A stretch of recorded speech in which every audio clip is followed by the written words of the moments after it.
So we have Samantha. Is Barb dialed in? Looks like it's on mute right now. Barb, I see. I'm here. I'm here. Okay, you're there. You're on the road? Yes. Okay. Okay, so I'll call the meeting to order, and we have a couple of more folks coming in. Molly and Kathleen. Hi. And Jeremy.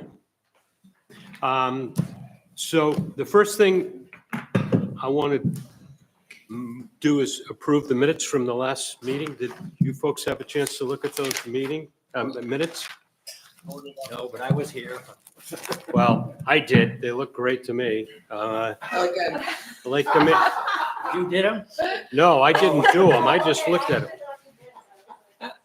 No, if I did them, I'd probably say the same thing. That way I wouldn't have to do anything.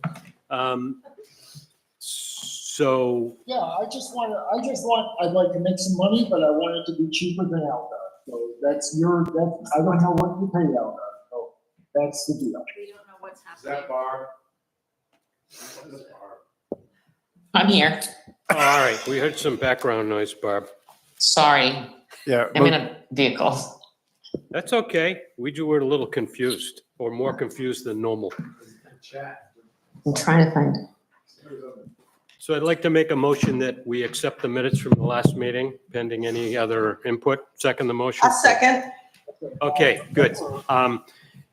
Dave, could you give us a report on the Public Works? Kind of what's going on? Sam's here. The only invoice that has any of my stuff on it is the one Barb, that's can you mute? 1564. Because it's a little loud. Thank you. So, I mean, related to conservation, I talked with Aaron Weston from CAI, and he is going to move forward with the the Emerald Ash Borer module there. He's going to do that. I talked with him about the stream module thing. He says that's not going to be a heavy lift. That'll be easy to do too. So he's going to get started on those things. Can you just repeat the name and the organization? Oh, for me? sure. You're taking minutes. Yeah. Aaron Weston, CAI. I think Industries or CAI. Just say Okay. CAI. Okay. Wait, I thought I was taking minutes. Are you taking minutes? I thought Barb asked me to for this month Okay, because I won't then. you weren't going to be here or Wait. something. I don't know. No, actually, Cynthia, I asked you for May, but Whatever you guys Oh, want all to right, do. fine. Go ahead, I'll take them Samantha. today. I'll Okay, take them great. today, okay? Perfect. We normally don't have people who are So eager. interested in taking minutes. You have been This is a put on the pretty waiting nice list. problem to have. Very well documented. Yeah, meeting. right. Exactly. So, Samantha, you're going to do it? Yes. Okay. okay. So Aaron Weston's going to take care of the CAI stuff for the streams and for the Emerald Ash Borer. And then there's some glitches in the system. And then we're going to talk about some training and some other things. But So what's Aaron's background? he's kind of the sales point of contact for coordinating all the work through the online stuff that we do This, with GIS. the GIS, okay. Yeah, so he's the one who built, well, he's my point of contact when we did the tree app. Yep. And then what we do is we kind of tell him what we need, and then he kind of puts it together for us. Yeah, so the purpose of that contact with him is to better educate him on what we need for our, To get the ball rolling on the things that you guys talked Okay. about doing. Yep. So there's been like this we haven't closed the loop on it. So then I also told him that Allison would be contacting him with some details of things that aren't working right and things that we Yep. want to do. So that's all done.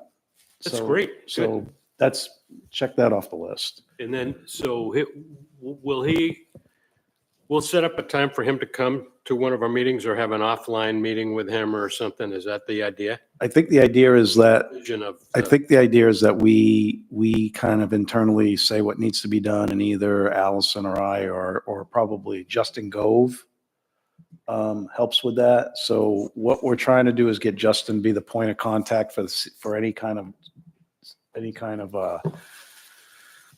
work that we want to do through CAI.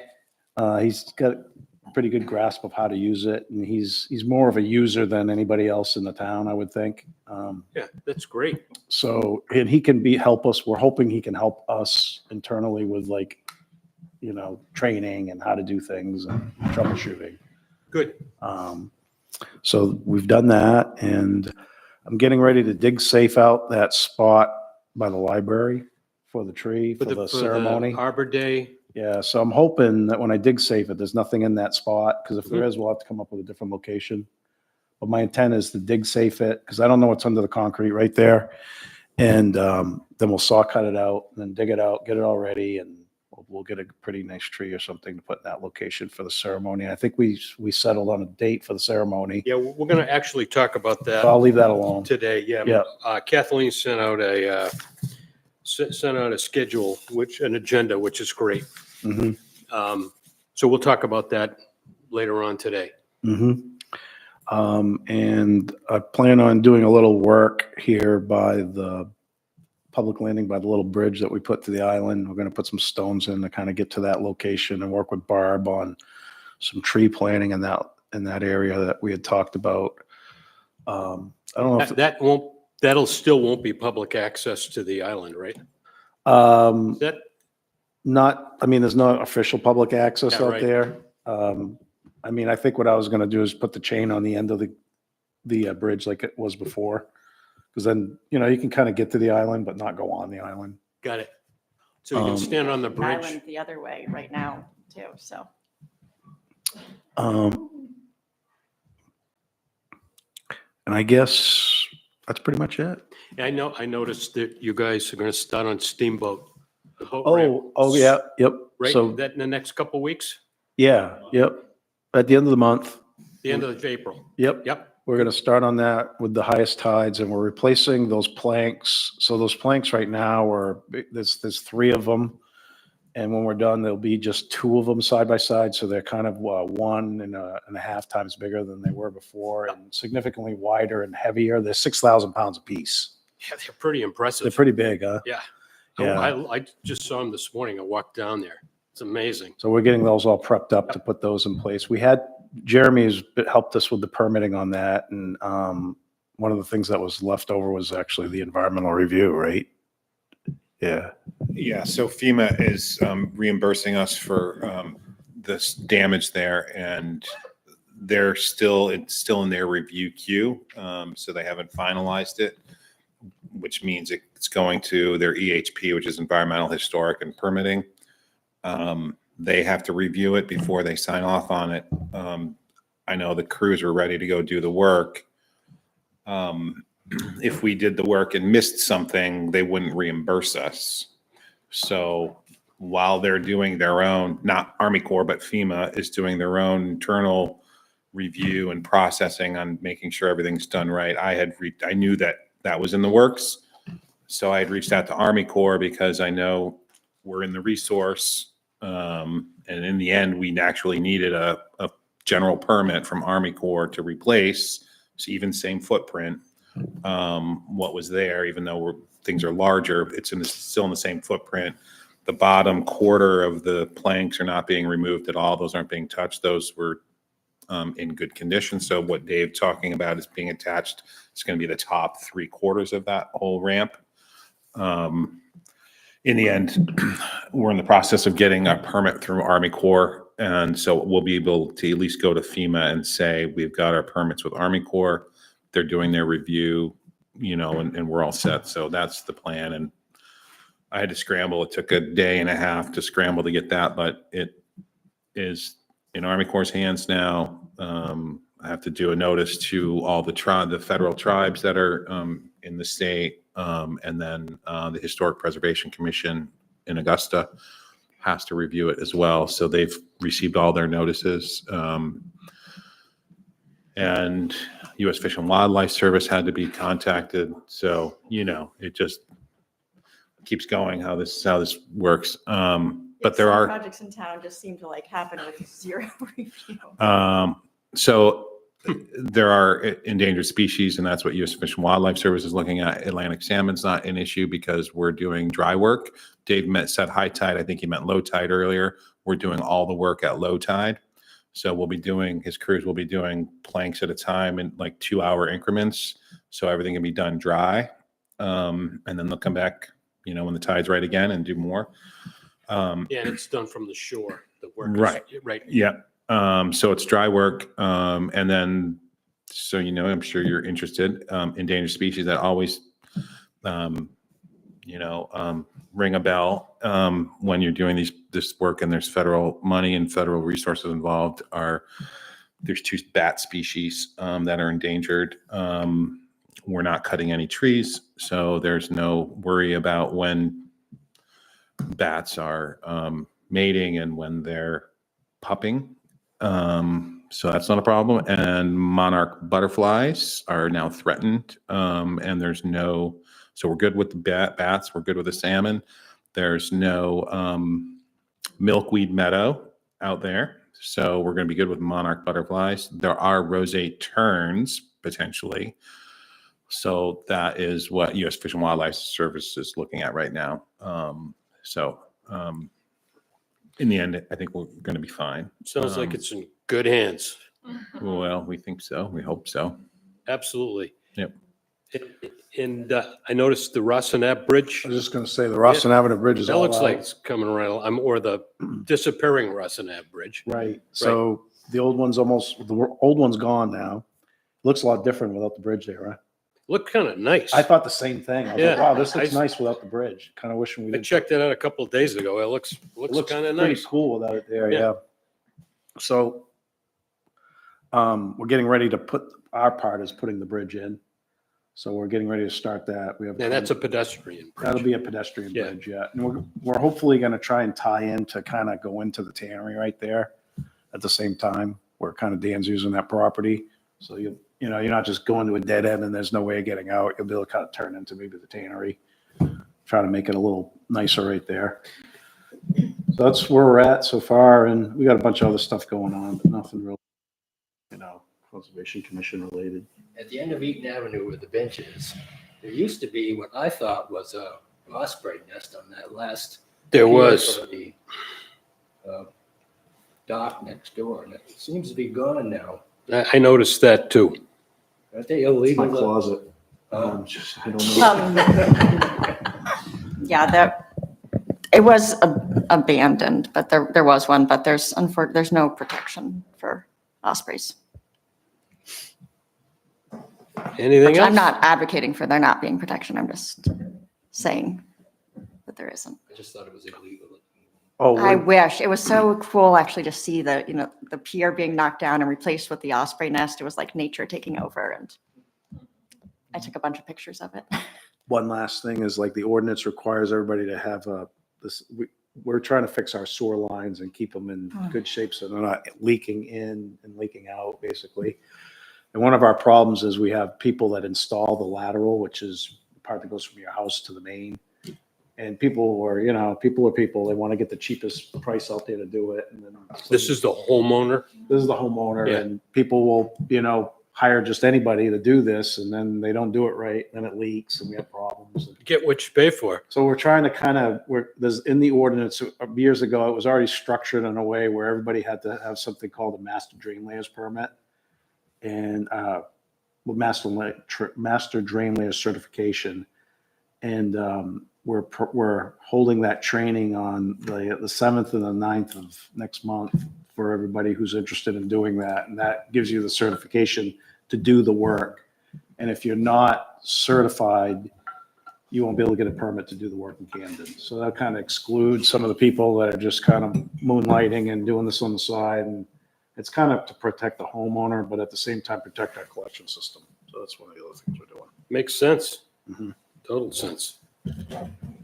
Makes sense unless you're one of the guys that doesn't want to, get the training, but.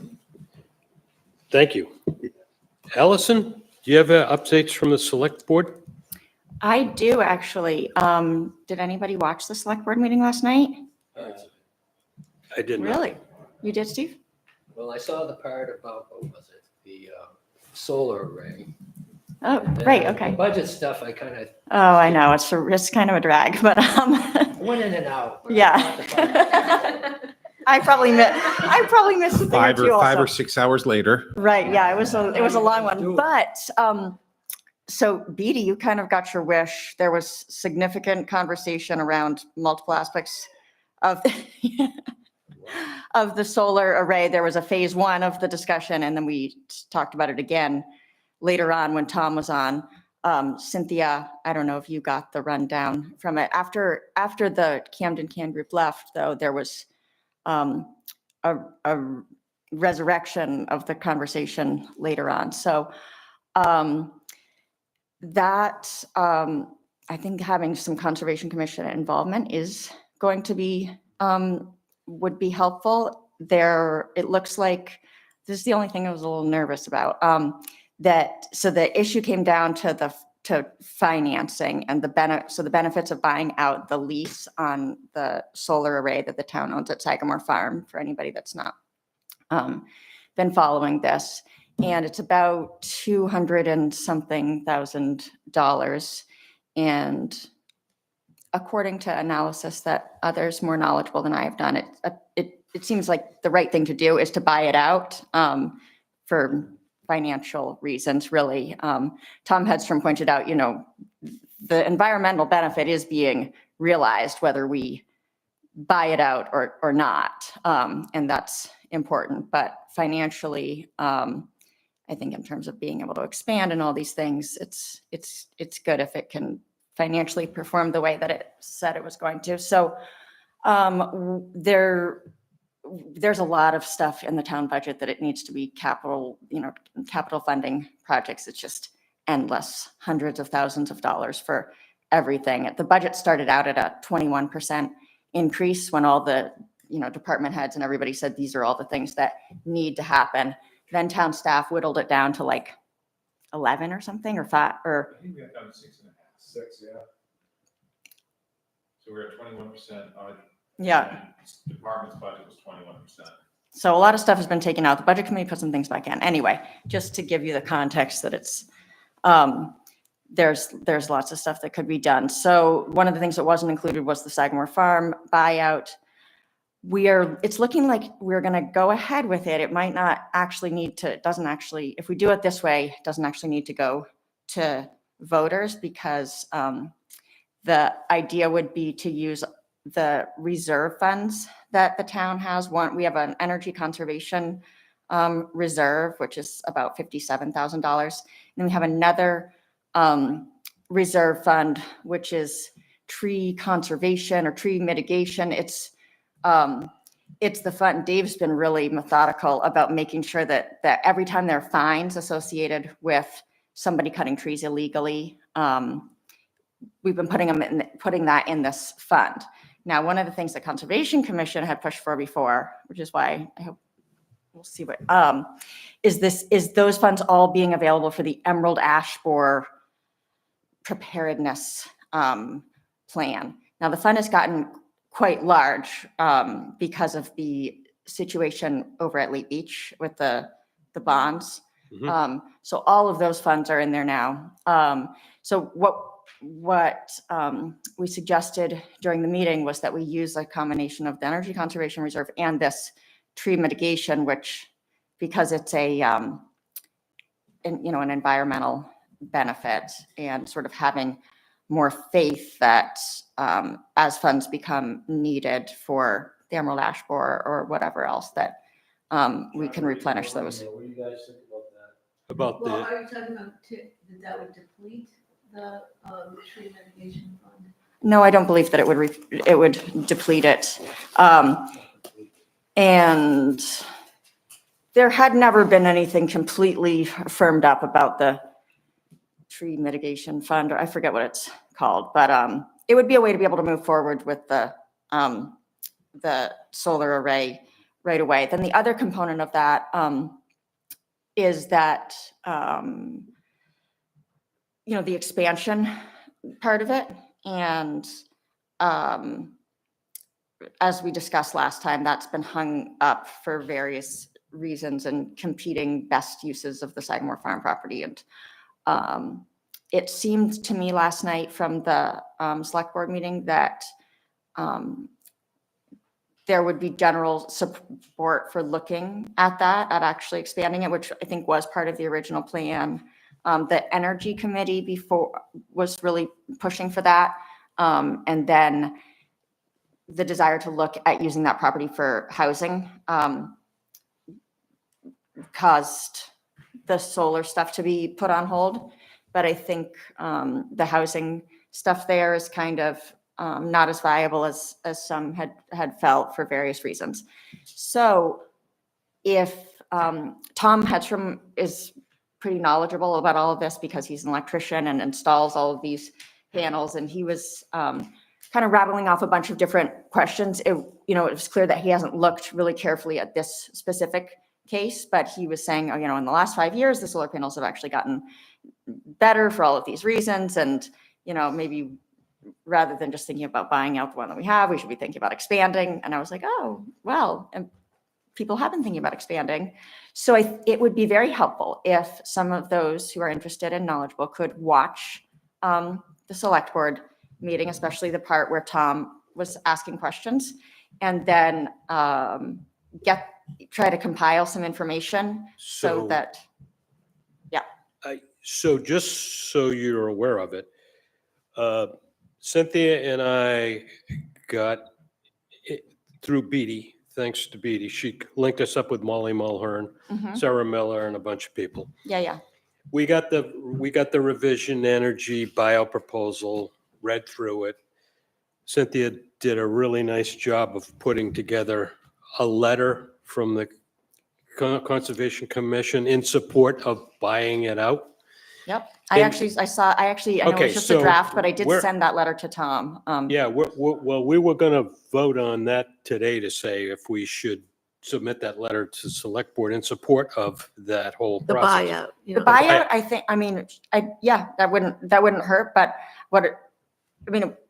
I think as long as you guys don't say, I can't believe you're using the tree fund to do this.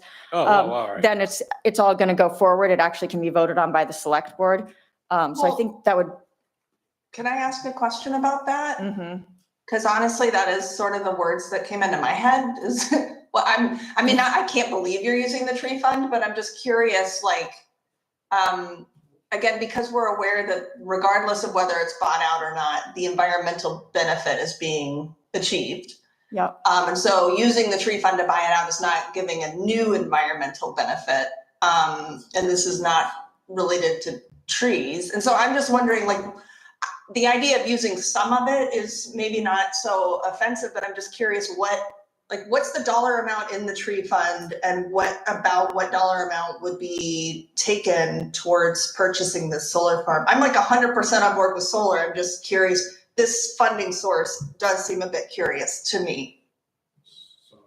One thing you have to remember, we're calling it a tree fund, but it's actually the fines and penalties for people that have cut down trees that are violations of our ordinance, or in the case of the bonds, poison trees, I guess. Well, that was, in essence, that was That a was a- shoreline zoning that was- tree yeah, violation. There's a tree- kind So of. these are violations and fines where this money's going that they're talking about. It's not per se. We have another reserve account set aside for Street the emerald, trees. for street trees and the emerald ash There might burn. actually be a different one. It is a different one. It's Oh, it is? it's a separate account. So I just wanted to clarify that. Right, so this really shouldn't be referred to as a tree mitigation fund. Perhaps this is an environmental penalties fund. That's a better way to say it. And I think that it could be confusing if you call it the tree fund. The reason we're calling it the tree fund is all the money in there is from tree violations. It's because we were trying to advocate to make sure that those fines didn't just get lost in the general fund. And so. Right. So we had to call it To something. be able to say. But this is, I guess so. It just seems like there maybe should be a different name for it, because this is not in any way, I don't know, I don't understand how this is an environmentally beneficial choice. It may be a financially, in the balance, financially beneficial to the town. So that's good too. I love so I'm good with that. I'm just saying it does. No, you're This right. is sort of putting it in the general fund, in my view, if you're using it for this. which is why I think that pairing it with the expansion conversation right now is the way to go, because I think it's been very important to the Camden CAN group and some of the people that initially worked on this to do the buyout. And I was kind of thinking the same thing as you, like, okay, why is this like the issue that is the most important? And I think part of that is having it be, there were sort of claims made at the beginning about why it made sense for the town to install solar. And I think it's important to these people that those things are true, that the financial benefits that were explained to the community at the time are actually realized, because I think that helps to do more of it. And so, but I think right now would be the time to say, yeah, since we found a way to pay for the buyout, let's also be looking, at the expansion, because that was the original plan, as I understand it, right? Was for it to be expanded. And that would be the greater environmental benefit, and I imagine would be more palatable the greater the, financial benefits of our current system, I would assume. Right. This would be the way I would be thinking about it. But just on its own, if all we do is the buyout and we don't do anything else, I don't know if I agree with you. If we don't buy it out? We just continue to lease it. The environmental benefit continues to be realized. It's just the revenue or sort of benefit sharing Yeah. continues. Revision is realizing. It's important to recognize this is not a zero-sum game. I mean, so we put the tree money into the buyout or whatever, but the benefit to the town and all of us as taxpayers is huge return on investment. Well, that's what I was So going there's a big economic, Right. Yeah, I mean, I understand all the environmental benefits. They're all great. I have a solar system myself, but the economic benefits are huge. So that's a real benefit to the Right. town too. And I think one of the things that I find a little bit disheartening about the tree money going into the solar thing is, it's whatever the We environment, had thought we the might want to money- use it for trees. Like the this group economic was gonna- benefit is huge. Yeah. So, I I mean, mean, the return, like return on investment The is thing is, it's not extraordinarily. huge if we have to finance it. So the problem is, Yeah. if the town has to I'm finance not it, saying which we would, we finance it or not. All I'm trying to say is there's a huge economic benefit to doing, if you just, it's huge. because Right, in so- 7 It's years, like so you've sort of. completely, you've got your payback. Yeah. And it's all, I mean, I think there's 8,000 an a year. argument that it's not like maybe quite as, I don't Good know as- if you do the math, Even with the life cycle removal and It doesn't- disposal and all of that, have you factored all that in? Yeah, Okay. how much does it cost to get rid of them at the end? well. I think they have no factored in plan, the right? service, the maintenance So- agreement, the whole, get rid of them at the end, you would Or- be able to recycle certain parts of them, Bits. right? Yeah, and the rest is how you dispose of municipal waste. I don't Which is know. exorbitantly expensive. Those are just the types of Okay, questions well, that I don't have All an of that answer is, all for. right, so that's in our letter. I don't know, did you, Yeah. you read I the, did read the letter, but I didn't see There's- specifics about, like, if There we do was. have to dispose of them at our transfer station. I mean, we have Okay. no, so like the weights and the volumes are in there. But So- I think we need to take this offline.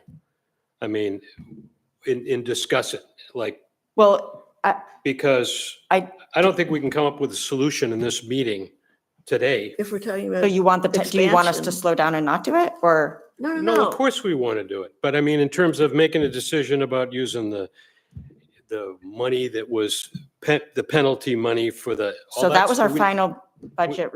Do we need to make a decision today on No, that? no, Or I don't think so. No, the question is, does So- it Whether you help at all to support give it, I the think is the menu But- intent. Well, we have a the letter memo that- in support of it that of the buyout? Yeah. But are you saying that we need to, in order to make that any kind of an effective contribution, we need to also address the expansion of of solar? I'm suggesting that we got a bunch of emails from people in the community saying that they thought we should do this. There was an an advocacy group at the meeting that was pushing for us to do this. When we brought up using the mitigation money, there was a lot of head nodding. I just got an email saying, thank you, this is what we want to do. Yes. So if the Conservation Commission then were to be like, whoa, put the brakes on. Yeah. I mean, I don't I think think we that want we to put the can- brakes on. Well, I think you guys are saying we're the going to same have thing. another meeting, like, I think you should just be like, let's go for it. And I think so too. Idea. Yeah. How much is it gonna cost to buy it? 200, about 200, 203,000. 203 or I know something. this is probably an administrative nightmare, but could you have citizens say, if you could come up with 200 people that put 1,000 into it so they could get lower rates and have a little. Oh, and no, we that's use not the gonna- electricity for the wastewater treatment plant, but That's too hard to do. Very, very complicated. It's doable. It's very complicated. It's not going to happen as quick as buying something out. I mean, I would put $1,000 in if I was gonna benefit. I would add too, there's an additional financial benefit, even though the town is not a taxpayer, right? We don't pay taxes. The feds do have there's a rebate program for municipalities and nonprofits that even don't pay taxes. You can submit a certain form, I don't remember the form number, and get a certain percentage back, cash back to the town from the feds for purchasing solar. So we have Right. the ability. It's another, it's so just not the, it's. I asked a question that I hopefully shouldn't be too hard to answer. How much money is in the tree mitigation fund or whatever we're going We to should call it? the environmental. funds, and how much money would be needed from that? I think there's somewhere around close to 300,000 from what I think Wow. Jody said, and they only want to use a portion of it in conjunction with the energy Conservation energy Reserve. conservation money, which had like 50-something 50-something. thousand. So I think You're talking about maybe 150,000, Rough. maybe half of the fund, but then we would have still 150,000 left in that fund. Well, what I was going to say is, and this might answer your question and everybody else's, is that maybe what you guys do or talk about doing is if there's this savings, this hypothetical savings from buying out these panels, that a certain percentage of that goes back into a fund either for replenishment of that or for like expansion of the actual, making it larger and expanding it. It would be wise to kind of like So tie that into some growth. So that's all wonderful, but so overall, the Conservation Commission, none of the committees have any, the reserve funds that are set up by the town are not subject to that's not something under the control of the Conservation Commission. We had a plan as a group to advocate for using those funds from the mitigation stuff or the penalty stuff for this. Because of for the emerald ash, I mean, it was talked about with the emerald ash borer, which I think we can have faith that as new like tree threats come, I think we're going to be able to get the funds for those. But if we start to do this, what I've learned some with all the town stuff is that when you start to like micromanage all of the details, this is where things Go south. stop. Because Yeah, once so just people, to be clear, I think most of the commission is clear, and I'm absolutely clear that we have no say or control over anything. Our only power is to speak as a commission in favor or against, or to educate the select board on issues that are relevant. And so I'm definitely not interested in trying to micromanage. I'm just trying to understand the issue and figure out whether I'm personally comfortable voting in favor of a letter that advocates doing something. I just want to know what the impact is of the thing that's being advocated. So we do have an option not to advocate for something. We can just not take a position, right? Oh, So definitely. that's why I'm asking these questions. I have a question to, I'm sorry, BD, I didn't want to interrupt you. Do you want to? oh, can somebody give BD a microphone? So two things that we're very interested in. One, because the word tree was mentioned inappropriately. Inappropriately. Tree thing is threatened, but we actually are very interested in transition to solar. At least other elements of the town are. The Conservation Commission hasn't talked about that so much, but making that transition and making it cheaper energy, you get extra points for people who don't care, but it's cheaper. So it's really hard to, and it's not the trees that we're talking about, it's just misnaming that we're talking Right. about. Okay. I mean, I think, agree with that. Yeah, and I feel like with the information, the question that I asked and the information I have, it sounds perfectly reasonable to use this environmental fine fund, right? To support making solar more affordable. So maybe the first thing to do is, because it's never been a tree mitigation fund and there's no law or ordinance that says it is, stop calling it that, right? And then, I'm in support of it. I just wanted to know the details, because if you're gonna like use 250,000 out of the $260,000 fund, that's a different conversation. If there's potentially $150,000 left, probably a not lot of quite that, maybe not quite that much, but I mean, I that's why I was I think you're right that if we're going to advocate to use a fund that we've sort of agreed as a town that we're going to use for environmental benefits, that there should be an environmental benefit of using it. So I think what you're saying makes sense to me, that just a buyout alone doesn't provide an environmental benefit. So and I think what I'm saying is also the select board, I think it's going to happen. I don't think it needs the letter from the Conservation Commission for the buyout part, which is why if you want to secure a larger environmental benefit, it would be a perfect time to be saying we support further investment in, if you do, after looking at it, there were some questions about, like, was it initially set up envisioning an expansion, things like that. It wouldn't have been possible, I don't think, to convince the majority of the select board to put this in the budget as a financed item and so what pushes it over the edge, if it's important to, whoever it's important to, that we move forward with this, what pushes it over the edge was finding this other funding source.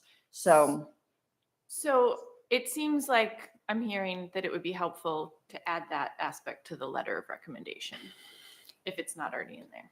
yeah, I mean, it would be good to look at Add what? I don't know if you've really looked at the expansion part of it recently, but I know I assume there are others who have. Yeah, So I mean, we can easily add to that memo. In addition, we feel that it's in the town's best interest to go forward with expansion plans. and maybe with some information. With some numbers. We need some information to make that recommendation. Well, I believe that they're, Like, is there a proposal from Revision to do, I mean, I think I think you just need to go back to the same people that you got the other buyout information from and see what they collectively have. Because it's come up a bunch before. When in terms of this decision-making well, right now? this was good. What was good about this is this option for funding was that it doesn't have to go in the budget. Right. So I think for me to be able to, when we vote on the final budget, probably this thing will come up again in 2 weeks, and I'll be able to say, the Conservation Commission, thought it was supportive of us moving forward with the buyout, and they are looking at the details of the expansion and are Or maybe gonna be we can providing give a it to recommendation by then. So, if and you we can, you guys are going to know after you start to look at it a little bit, whether it's going to be a quick thing, whether you already have everything you need to provide a recommendation, or whether information gathering has to happen. And if you need more information from the town, I can definitely help facilitate that. I think we should try to take advantage of Tom being on the board for just a little bit longer, because he's knowledgeable. He was asking all the right questions. And if we have his support, it will help everybody else. Yeah. So just trying to, I think gathering that technical information would be really helpful. Okay, so We do have let's, we do have the feasibility study that was done a while ago, Yeah. right? And I'll share that with you. I can Does- do that because it says what we, what our demand is, what we need, and where we could maybe get We more have that solar. thing we did from Russ Yeah. something or other too. I think what Rough we, garden. Rough That's, garden. that's what I was going to share with you. And I mean, that I think gives you enough good data. I mean, I think the thing with revision, once we part ways with revision and buy this out, I mean, in my mind, we go, it's an open book and we're Yep. not with revision. I mean, we're stuck with revision right now because that was the only way solar projects were being done were power purchase agreements. And there were not great agreements for the municipalities, but that was that was the only option. Things are very different today in that world. So, I mean, not to overstate it, but I think what we need is we need a return on investment analysis of increasing the size of it. What's it going to cost to do development?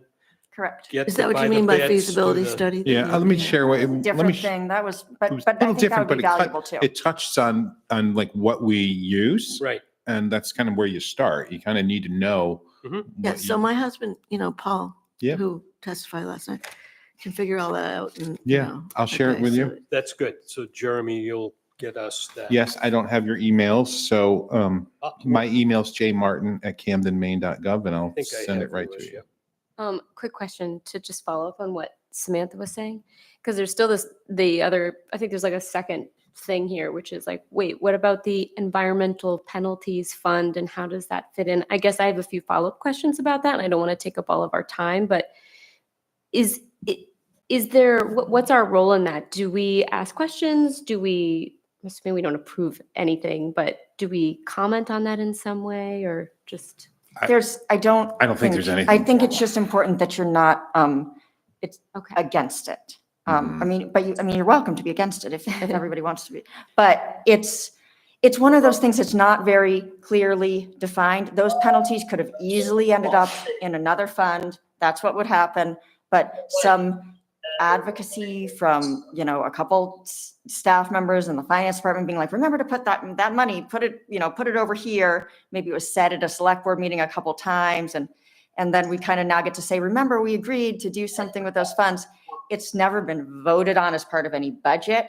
It's never been, like a lot of our reserve funds are part of like a very formal process where as part of the budget review process, we vote to put money, we create reserve funds, we put money in reserve funds. And so they become sort of part of what the entire legislative body has enshrined. This is not the case with this one. So, Okay. You know, Does it that's- have an actual name? no. Okay. Can we name it? Can we recommend that They you will, name it?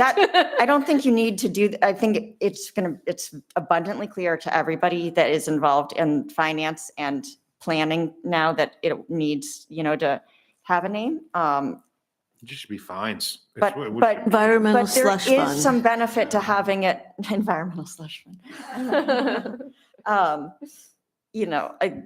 I think in the future, in some environmental utopia town, we would have this fund and then the Conservation Commission would get to review like the use of it. And there are next steps that could happen, but I don't, Yeah. at this stage, Okay. this is one of these things where we have a bunch of flexibility and it's not going to Perfect. benefit from, That's yeah. fine. I just was. Keep reporting violations to the codes office and that fund can grow. Okay, thank you. Okay. Given the questions around the source of the funds and the potential cost benefit analysis, could we table making a decision about this today? Because sounds like we all need to think about a little more information. I know, again, and our decision means nothing other than just advice, but it sounds like there needs to be a different letter written. Am I hearing that right? So I'm going to draft another one and we'll With circulate more it. like we did teeth in before. it in respect to increasing the size of the solar project, right? I mean, That's the difference. We don't know It's the exactly same how- letter with new language in it that also supports increasing the size of it, right? I think it would be really helpful if everybody could watch the select board meeting, and you'll see that I can't provide like perfect advice. It was an evolving conversation with some wrong information and changing sort of like, oh, well, okay, well, you know, it was like, instead of the buyout, we should really be talking about expansion. And it was like, oh, maybe we should. Just watch what you'll get a sense for the types of questions. And I said during that, I think a lot of people have looked at this, and I would be surprised if they were all wrong. I just don't have all the documents at my fingertips to verify it. So watch the select, there is no decision needed today. It's more like you guys are given a heads up that this is what's happening. If all of you wanted to get together to say, stop, you know. We had this issue with a conservation commission in the past where $3,000 of a reserve fund was used for an intern that the conservation commission wanted to hire, and it turned into like an unnecessarily unpleasant thing. But Okay. we could talk Yeah, I about guess that. my point about not making a Be- decision today is just like, I'm wondering if we could remove this from the, like, we don't need to have this discussion again for like 30 more minutes later in the meeting. I agree. Oh, yeah, I agree. Okay. Can I just? Petey, you have a comment? Perhaps I'm wrong, but I sense that underneath this is partly that a lot of us don't like seeing solar panels on agricultural land. Not that this is good. No, I don't That's think so. not the problem. Well, I just want to say that if it were, the state is actually working on trying to get legislation that protects that kind of land. But anyway. Well, solar panels make me happy wherever I see them. Okay. I don't think that's the issue here. No. Yeah. Okay. Can we move on? Are we good with this?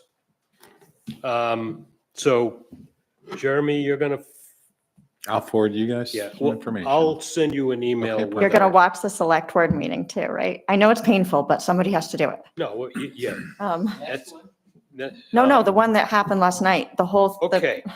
Anything else, Allison? Because we I want to think move I'm on going to to yield Jeremy. the remainder of my time to the, Hey, Barb, are you there? that wasn't all my fault. Barb? She had said she's not unmuting because it's really Okay, loud. okay, Okay. finally, wait, Well- but I just wanted to, I finally unmuted. I just wanted to say, I'm just concerned, the support that we give to the solar array thing is all coming from funds that we thought were gonna go to Emerald Ash for remediation. And a lot of people are familiar with how great solar panels are. I'm one of them, but not many people are concerned about the devastation we're gonna have from Emerald Ash for. So that's just my concern. Well, And I if just- we're saying we support it, we want to expand it, then that's probably the total end of any tree remediation we get. No. The town has really consistently supported tree conservation efforts. That's why I feel fine about this.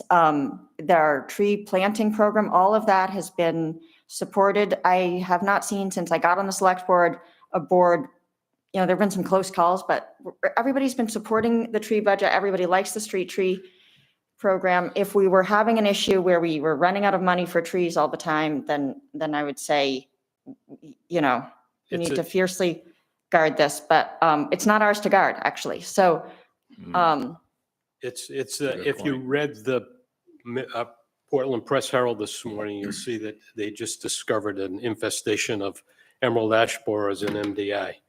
Like literally just now. So it's And Vassalboro too. in Vassalboro. Mhm. It's getting closer. But anyway, It's inevitable. I don't wanna We're not gonna hamstring do the anything. right, and that's why conversation. we're gonna get that data in the database, because well, Dave that's just where talked to working with the- Aaron and we finally Yep. made some progress, and I'm allowed to have a conversation with Aaron by myself now. I just got, so. All right. Barb, the reason I wanted to know if you were there is because, did you want to introduce Jeremy and the shoreline zoning stuff? Or I can do it, whatever you want to do. Or I can do it. Yeah, well, Barb, You guys can do it. You guys can do it. okay, Barb facilitated this, which is great. Sure. And Barb's met with Jeremy on a few occasions to Yeah. see if she could work with him and us on Right. trying to beef up the shoreline zoning. And Jeremy, you could take it away. Thanks Sure. for Thank joining you. us here as a guest. And it started with Rebecca. I met with Rebecca last year on the same issue. Shoreland zoning, as you may or may not know, regulates land use generally within 250 feet of a resource. It's 250 feet of rivers of certain sizes. And when they mean sizes, drains a certain watershed area, and is a confluence of two streams or rivers. And then ponds, lakes, the ocean, certain wetlands, and certain streams. Certain streams have a 75-foot buffer. I say buffer, it's the area that a 75-foot from high water is what shoreline zone is. And then on those smaller streams, it's 75, not to 250, but that's where it's not a setback. It's not a buffer necessarily. It's certain things are regulated differently in those areas. There are other streams that are not shoreline zone streams that have no municipal protection at all. The one, I forget the name of the brook now, that comes in at Atlantic.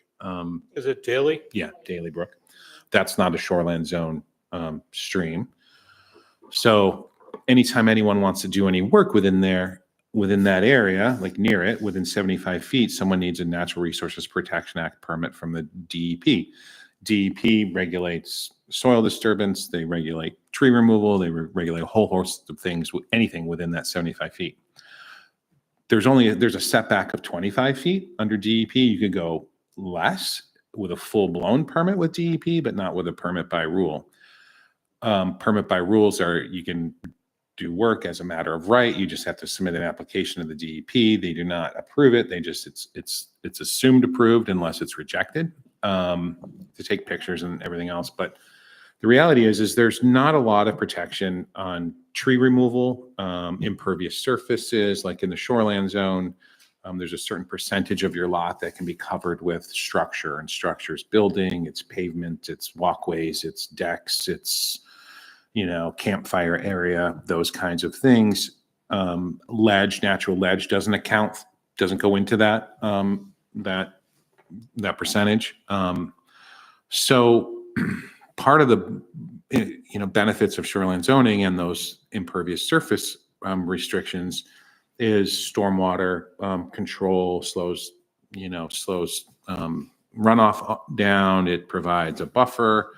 So on these smaller streams, there's really not much regulation. And I see DEP issuing permits and approving things that, in my opinion, shouldn't. It's just me. I think we should have a different kind of ethic when it comes to these smaller streams and should protect them with more robust regulation, in my opinion. I'd met with Rebecca and discussed this, and I think Rebecca comes from the same perspective. Rebecca's been dealing with this kind of work for a long time, and Barb wanted to bring it up again. And so I'm here ready to support your efforts, and you hopefully to support my efforts in the planning board to do this type of endeavor. I don't think it's an easy lift, but I think it's one that is definitely worthwhile, especially when we're talking about protecting our resources. And this isn't just streams that run into the ocean. These are smaller streams that run into Hosmer Pond, smaller streams that run into Muguntuck Lake. So if we're protecting everything around the lake and around Hosmer Pond, regulating and making sure certain trees, you can only remove a certain percentage of trees in a 10-year period, and you need to leave a buffer, and you can only create certain openings in the canopy on those areas. But on the streams which feed those lakes, there are none of those standards, and it doesn't really make any sense to me. So I guess that's where I'm at with that issue, and hoping you can support. I'll support you. Maybe we can work together. Anything that moves forward has to go to the planning board and go through their process for public hearings and workshops. So I know that they're would be supportive and would be eager to move something like this along. And I'm not saying by any stretch of the imagination of regulating every stream, right? In this way. Maybe we do. I don't know. That's very heavy-handed. Streams are, just so you know, streams are defined, have a defined bank, mineral bottom, devoid of upland vegetation, has aquatic insects in it, water runs in it for a certain number of months a year. Like how many? It varies. It used to be 3, then it went to 6. I don't know where it is now. So that's the issue. Like so many things people look at as they just see like a runoff and they maybe call it a ditch, or they might just call it a runoff. Oftentimes those are streams. So I So think who makes it official? How many months a year? the DEP, I mean, there's the DEP technically are the ones that would make a field determination on whether or not something is a stream. But I certainly do that often and have done it often in my world, working with DEP a lot. So when it comes to what kind of streams should we maybe look at regulating, I think we need to look at what those streams are. And I think we would have to pull out USGS maps and kind of figure out which makes sense. Like, Yeah. I don't think picking up, you can look at a USGS, topo map and see up, there's that V. So we know the stream's running right through there, but everywhere you have those V's, water's running. Does that mean it's a stream? No. So I think we need to figure out which streams to look at and to try to prioritize some protection on. And maybe that's where I can look to the Conservation Commission for Yeah, help. one of our initiatives is to do that, stream Stream mapping. mapping, but yeah. And Perfect. that's where Dave was going to get Aaron to help us out with the GIS. Yeah. So the other thing, Jeremy, I was just curious, is there precedence in other towns where they've put some teeth in the Shoreline Zoning Act regarding streams and not just the shoreline zoning stuff? Yeah, there's only a handful of towns, Yeah. a couple. I don't remember them off the top of my head. And I've had this conversation with the state many times. And when I say the state in terms of shoreline zoning, it's a shoreline zoning unit. There's the DEP shoreline zoning unit. There's 3 people that do this for the entire state. Yeah. They provide technical assistance to municipalities. They do not regulate. They're not regulators. They're not permit people. They provide assistance to the municipalities because the municipalities are the ones that have to administer and Right. enforce the state's mandatory minimum shoreline zoning. So most communities have adopted the mandatory minimum requirements. Some communities have gone further and increased setbacks or added other areas to protect. And so that would be something that I think we would be looking at, is going above and beyond the state's minimum shoreline zoning. Isn't that what Barb's been doing? Barb and I have met a couple of times. I don't know what Barb's done thus far on this. We have met a couple of times of talking about doing this. So Barb, have you already looked at the small stream protection provisions of other towns? Other I've been states. looking more at, must- I've been looking more at setbacks for buildings from streams. Hmm. And I have been looking at what this town is doing, but it's really a little tough I've tried with the state to ask like who has, more strict regulations, and they said, we have no idea. And so I've been basically just plowing through different towns to find out who does what. But not so much identifying streams. It's just, I'm looking more at setbacks for Yeah, people yeah. who- Just that whether, part. when he said that he knows of only a handful of towns that have the, anything relating to these smaller streams.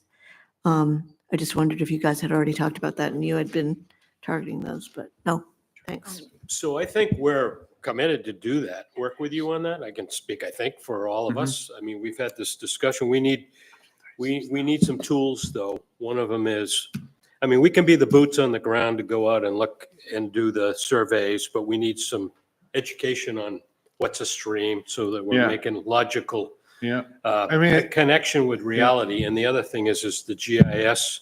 Yeah. And we don't necessarily, they're not mutually inclusive, I think, because even without the GIS database in place, we could still go out oh, and yeah, survey stuff. yeah. And, I do think using USGS topo maps is very helpful Yep. because they are, they're to a certain scale and they're widely used in Right. the regulatory world. So trying to come up with our own, I don't know. We're going to have to be tactful on how we figure out what streams we're going to yeah, I can regulate. imagine. We already, Because there's generally a stream on everyone's property, if you think about it, right? Yes, And- clarifying question. Are you talking about for lakes, the rivers and the ocean, or just the lakes, or are you considering all of them, like within? No, We're talking so about those things are all streams. always already No, but regulated streams feeding into, into anything. It could be Okay, into so all a of them. stream, into Hosmer Pond, into McGuntacook Lake, into the ocean, into another stream, or into the McGuntacook River, or into the wildlife pond out on Molyneux Road. You know, I mean, it can. Yeah, We adopted the state's Watershed. minimum requirements for shoreland zoning back when it was, the state made everybody do it. So you could either adopt the minimum Right. requirements or the, yeah, there's a stream that goes under but we've already Free looked at. Street behind Walgreens, right, that ends up, that's a stream. It's a right? stream. That It's is right definitely under a this. stream. Yeah, right parking lot. underneath. Yeah. They're all over the place. They right? are.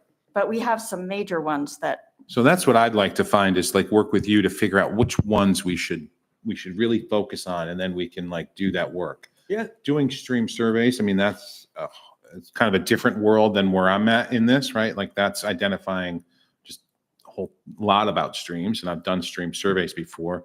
But you know, you really need to tread lightly if you're going to do a stream survey on private property. So we're not going to make all those Yeah. little streams are not going to be shoreland zoning Totally. streams. We're just looking to expand probably a little bit to Daily Brook. add, like we've got Springbrook in there, which was an accomplishment. well, that's because That's because it some, met the standard but at the time. if Springbrook meets the standard, then others should too. But we may also want to look at beefing up the protections Mhm. within, like, it would Totally be good to go agree. for, like Springbrook is a shoreland zoning stream, and it just, a significant development just went in there, and Yeah. there's a Right. lot that could expand. Thanks for bringing that up, because I think in shoreline zoning, there's also resource protection. Right. And I think that is really where your bang for your buck on protecting the environment is, and things that we ought to be looking at, certain areas, certain Springbrook, a significant stream. I don't know if you've been over there or walked it. I have. It is a special I haven't place. walked it, It's but a I've been. cold water fishery. We don't have many of those around, and they need protection.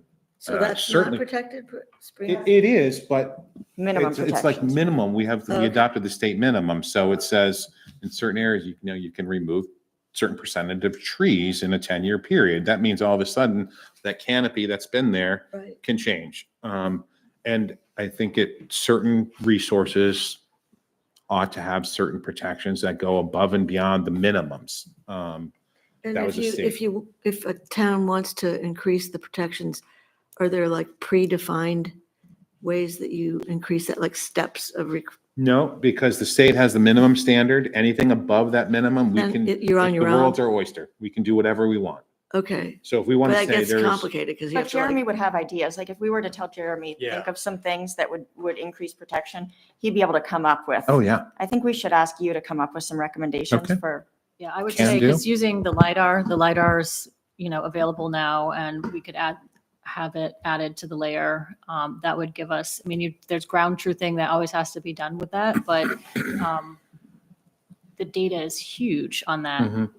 update. And, and combine it with Habitat Viewer, and I was going to go to habitat for a second too. Yeah. Which is a little different than stream protection, right? Like we have areas of town that have significant wildlife habitat that might not. Certain wetlands are zoned shoreland zoning because they might be what's defined as significant wildlife habitat, and those are going to be like the wildlife pond out on Molyneux Road. Not Molyneux, but what's that road? Molyneux. Is it Molyneux? Before? Yeah, Molyneux. Molyneux. It is Molyneux. But there's also significant wildlife habitat, like when we did the pier regulations and I, drafted those last year. I mean, we were looking at wild, wading bird habitat. We were looking at eelgrass. We're looking at all sorts of things. Now on the land side, there's other things that we can look at. We already know like deer wintering yards, deer wintering areas. They're protected kind of from the state, but not really. Does the town feel like, does the Conservation Commission feel like it's worthwhile looking at limiting development in established deer wintering yards, or those kinds of things? I mean, just like, these are the, connectivity too. yeah, which connectivity is streams another one. Actually have the largest set of green space and providing the most connectivity from upland to Yep. to harbor or Yep.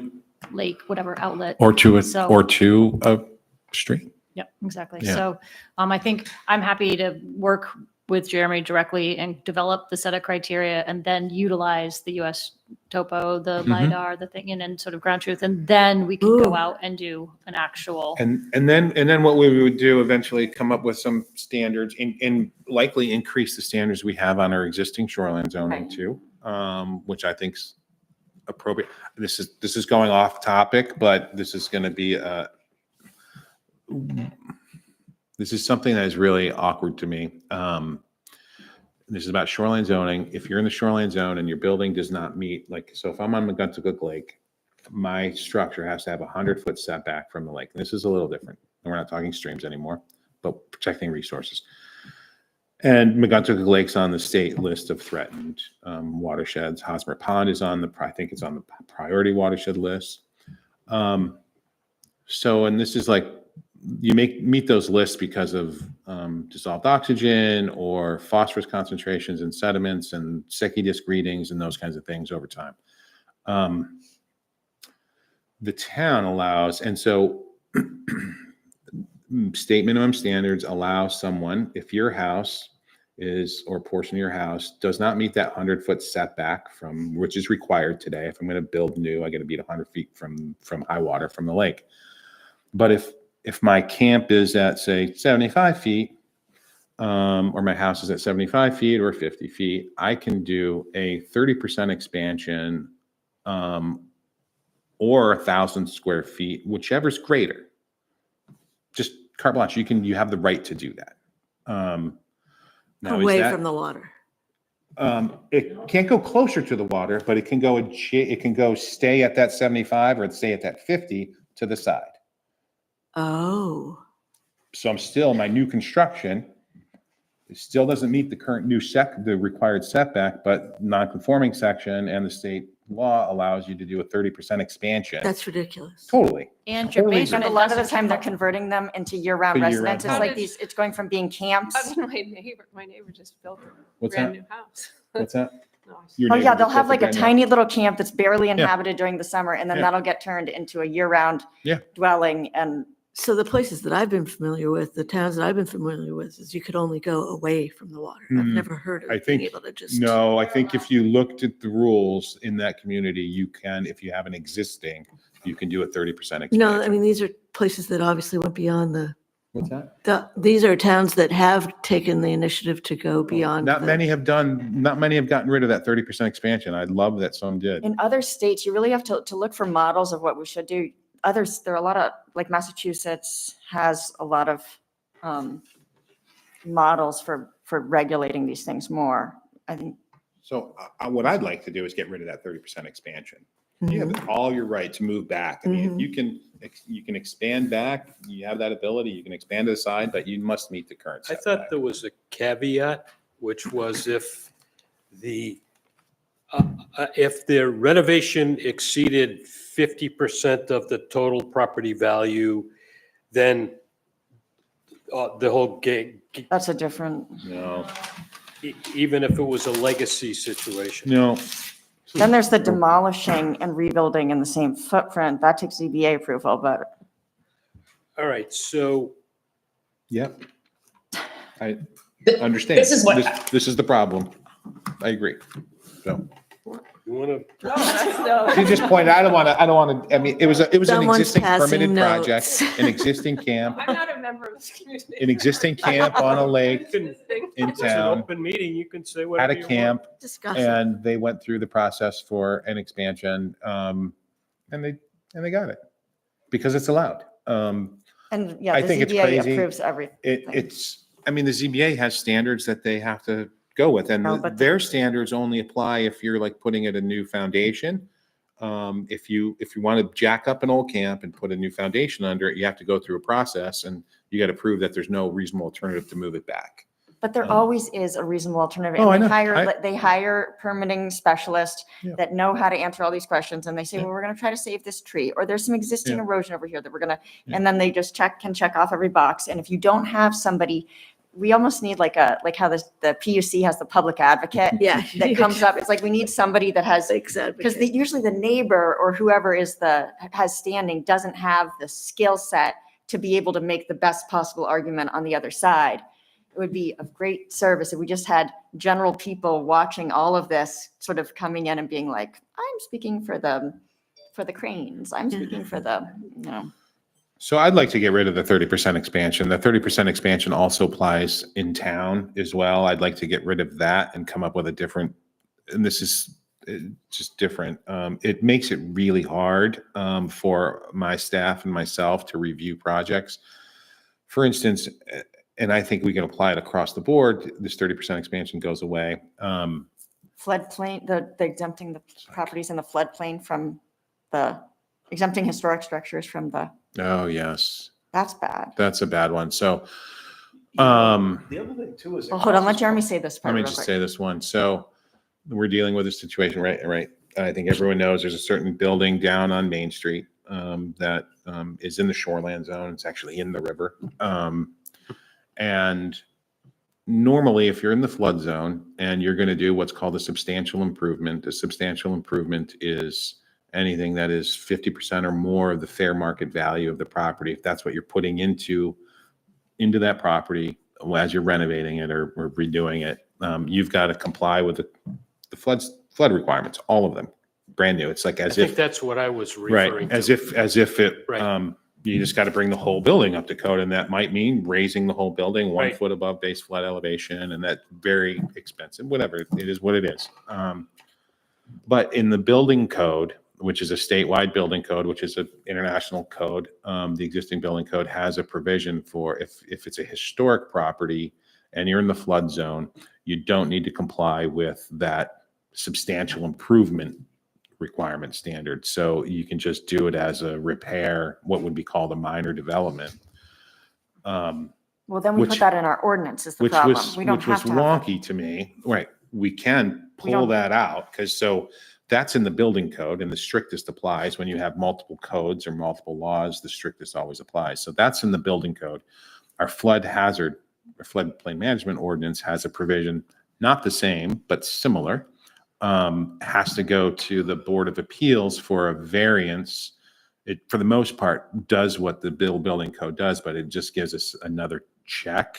But it's the standard for the board to grant a variance is they're going to grant the variance because of the way the standard reads. Well, don't say So that what on I the would record. like to do is I'd like to look at that and remove that. I think it's crazy that someone would have a historic building in town, and historic buildings, it's got to actually, technically anything 50 years or older could qualify as a historic building. So, but when these codes are referring to Oh, historic, 75. it's 50. But it's crazy. It's 50, 1975. but it's so- 50. After that, it's I'm prehistoric. historic. I must be prehistoric then. I don't know where I was going. I lost track now. It has to actually be historic. You're saying it Oh. has to actually be on the register or part Yeah, of a it district. really has to be on a national registered Right. district or a historic landmark. That's on the National Park Service's, list of historic properties. So I would like to remove historic that landmark section, is amend that section in our floodplain management code to get rid of that provision and make someone, if you're going to do an investment, say whether you're Main Street is really the only ones that are historic that are in, I'm trying to think of other ones that would be historic in the flood zone right now. Can't think of any off the top of my head, but on Main Street, you ought to build that so it's going to be resilient for the long term and for history, right? Mhm. I mean, so in essence, there's this provision that allows them to put a significant amount of investment in, but put it the way it is. You don't have to raise it. You don't have to make the structure more, more strong. You don't have to do any of that. You don't have to flood proof everything. Why would we do that in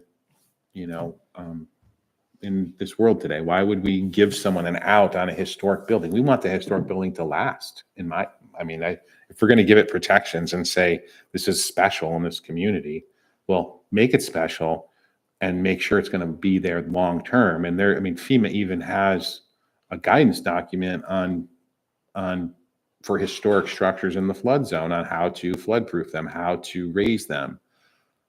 So FEMA has a guidance document, but we at the same time, now the building code says you don't need to comply, with the current standards, and then our flood code says you don't have to comply, and you can get a variance for meeting that substantial improvement requirement. So I'd like to get rid of that. These are things that I think about all day, every day, drives my wife crazy. But they're worthwhile for this community to do. And this is just something, I have a list going in my office on my desk of things that I think we should be looking at. And this is one of them. So I think Barb is working with you on the shoreline zoning, some of the shoreline zoning We've stuff. started. I mean, Yeah, I think right. it requires a Right. team effort on this. I mean, I'm going to come up with some recommendations, like Allison was suggesting that I come up with some recommendations and bring them to the commission. I'll do that. And then I'll have to take them to the planning board too. Right. And go through that process. I think Yeah. it's worthwhile. And then to circle back on the stream Yeah. situation, you're going to work with Jeremy, Rebecca? Yeah, I think that helped. I think that worked. As a point of contact, right? And then we can all be I'll the, report back to I mean, the, I always felt it was, we're a resource to go out and, I always felt it was a little odd, and I'll just be honest. I mean, I had this conversation with Rebecca a year and a half, maybe longer ago. I don't know. This is something that I've been thinking about, but it's a little awkward for, I think, sometimes the planning and development director, which is supposed to do planning, oversee code enforcement, oversee economic development, community development, all that stuff. And then, like all of a sudden be like, hey, town, I want to restrict this, and this. It's just like feels a little funny to me. So if there's like the support of a conservation commission and the planning board that is like pushing me to do these things, which I think are very worthwhile. And I think the resources that we have in Camden are unique enough and special enough that they warrant the protection, then I think we should just do them. So with your support, help, I'll keep working on them. Another one I've been thinking about is, and I've talked at length with this one with the planning board from time to time, and people might, they might get their, get worked up over it, is regulating impervious surface on people's lots. I mean, we struggle, Dave knows, we struggle with stormwater in certain neighborhoods, and neighbors know, right? People know. Well, there's a reason why we're struggling with it. Yes, we have old infrastructure that might not have been constructed in the right way or in the right locations or the right facilities that we have. But the reality is people are building, and they sometimes will cover their lot with, we have a standard of 25% building coverage. That's like building on your lot. But we don't have a limitation on, can I pave my whole lot? Can I put a brick patio on my whole lot? So in the end, you're pushing all that water. Yeah. It's not yours anymore, right? It becomes your neighbor's. Yep. To the side, to the rear, and then it generally becomes a town problem out at the ditch line. So I know communities do this. They regulate impervious surface, and they generally do that in more developing areas. But I will say, like, we don't have a lot of developing areas. I mean, our developing areas would be the village extension zone, which is going out, Molyneux or Washington or Mechanic or Washington. But our downtown area, I think of Jacobs, I think of Lime Rock, I think of Colcord Ave. I just think of Union Street. I think of those are the issues. I mean, I hear all the time from contractors, right? I hear from homeowners all the time complaining about stormwater and, Right. getting stormwater from my neighbor, or just like and I'm like, well, it's everyone. When I meet with them, I'm like, it's just not your neighbor. It's like everyone. And the only way the town can conceivably control that kind of is putting a cap on how much impervious surface people can have on their lot. I know people might think it's Also, though, And the filling in of streams and redirecting them. I mean, like that a causes lot of the problems, fill too. stuff, it's this relentless landscaping. It's like people that are constantly landscaping. Mhm. Protection from vernal pools. If you can prove it's a If you vernal can prove pool. it. Yeah, I mean, that's a tough one. But There you are. could map, that's one thing that would be useful for, if you wanted to get a smartphone and that you could map that, or somebody else I could. used to live up on Pleasant Ridge, and I lived like the second house in off of Cobb Road. And Hold on, there can was a somebody wet give area Steve a there. microphone? I would call a huge vernal pool, because it would be dry all summer. Oh, is it about the Pleasant Ridge stormwater pond? But further down. No, I think it's one of the Further down, lots. there was lots of vernal pools, and they built some houses near them, or. Yeah, so I will say things are very different today, regulatory wise, on approving a subdivision than they were back when that subdivision was built. Those vernal pools, if they were there at the time, would have had to been mapped before. That's a whole, there's a period of window that you can go out and investigate on determining whether or not a vernal pool is a vernal pool. Generally this time of year, and you've got So a, big you got it's a gonna be a short wet window. area. You've got a short window and you need to start counting egg masses, and that's what it's about. And I mean, I've heard anecdotally about people removing egg masses and things before the consultants come in to start counting. Putting them in other places. And putting them in other places. I've heard that too. What? So Wow. People actually do that? Oh, yes. Oh, I yeah. think people do all sorts of They have things. that contempt for nature, basically. Or that determined to get their way Get their on project. said lot, location, project, et Or to cetera. stop the property, stop development. Or they'll fill the vernal pool in and then do the site development at the minimum amount that they're allowed, or the maximum amount they're allowed to do prior to permitting. Mhm. Then they'll go in for the permit. Oh. And even if the neighbors are been- like, I can show you a video from the thing, if you can't see it and you can't Yeah. map, it hasn't been proved, Yeah. then doesn't exist. So we can do more regulation on vernal pools too. It requires them to be mapped, and I know that, And filed with the state. and the state, Has to be filed with the state.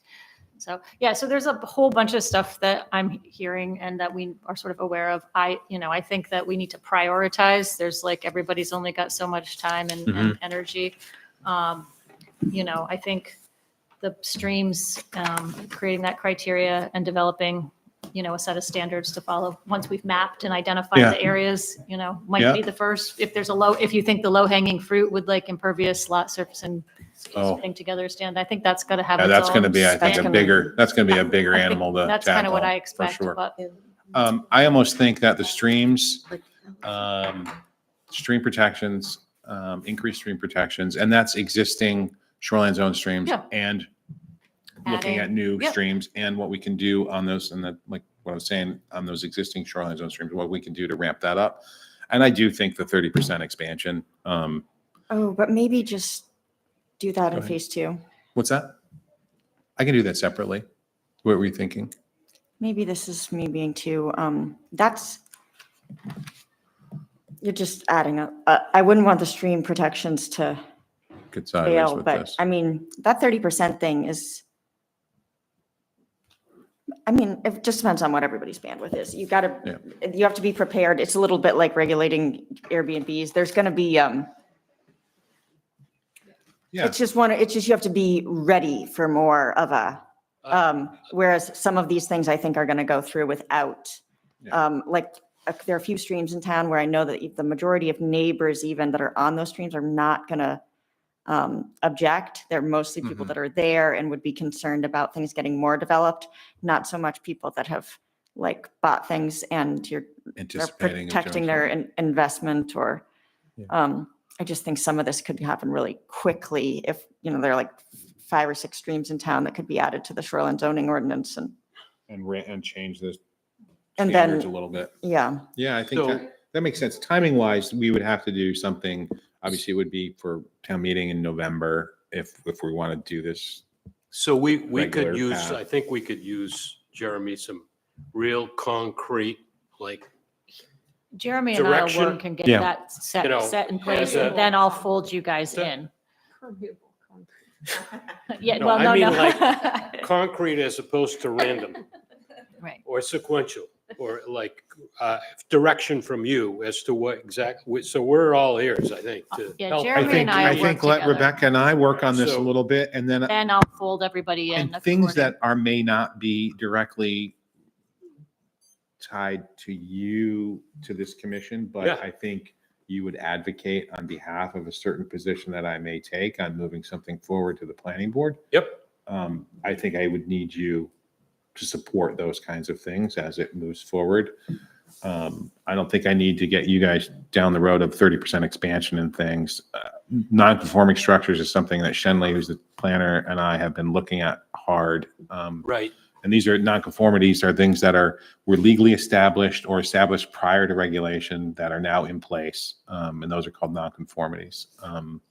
So those are, our ordinance is really challenging when it comes to non-conformities, and it doesn't make a lot of sense to us. So we're looking at doing a big change on those. Yeah. I have a question about that. I wonder if the town is at a place where they can commit to, if there are any repairs that need to be done, like at the town landing, with pavement, is the town already implementing these impervious surfaces? Is there a way that Permeable surfaces? Excuse Or- me, permeable, yeah. Trying to get rid of impervious surface. Yeah. Yes, More yes. permeable like- surfaces. Yes. Right. I think we try to do things, Dave and I think everything we do, we bring, an environmental ethic to what we're doing.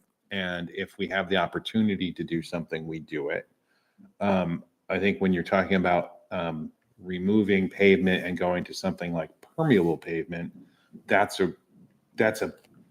it's much more involved than just removing pavement and putting permeable pavement down, because it requires under drain. So it requires a massive project. Yeah, and your goal with permeable pavement is not just to get it below the surface. If you have if you don't have the right structure underneath of fill and gravel and different natural types of media underneath, if it's a clay surface, it'll go through and then just run on top of the clay and pop out somewhere else. So it's not really doing what you want it to do. It only can be used in certain applications. Right. And The thing about the other surfaces is also like it's a political thing. Most of the time, there's an opportunity to get rid of impervious surfaces by planting grass and trees and things. It's invariably getting rid of parking, and that's a political issue which benefits from a lot of advocacy from citizen input, because you take away a little bit of pavement and it's impacting somebody. So you need a group of people right there all the time saying, we want this to be grass instead or trees instead. There's also not adding. I just wrote a letter to the paper about different kinds of affordable housing possibilities. And then I plunged into not thinking about the paving of parking that comes with housing. And people take it for granted and they don't count it, but it really counts a lot. It's not just a new roof and trying to avoid, try to use existing housing. It's also trying to avoid more parking. It's paved parking. So there's no difference in my mind or the regulators' minds between a gravel parking lot and a paved parking lot. They tend to be the same thing. They function The gravel the sometimes same worse way. because it washes out. Right. Right. So I think it really is about limiting. And that's why I say what some communities do is they limit the amount of impervious surface allowed. That's just the standard. Aren't I just heard that there are some communities where Portland has a tax on. Yeah, and I was in Bangor when there's a stormwater utility fee is what they are coining it as opposed There's to some other thing. Belfast has something that I just learned about. Lewiston has one. Bangor has it. I was involved in the Bangor one when I was there for so long. They had to do that because they were part of an MS4 community, which is we are not an MS4 community. MS4 communities it's based on your population in a certain geographic area. So Bangor is like Bangor, Hamden, Brewer, Old Town, Orono, VZ.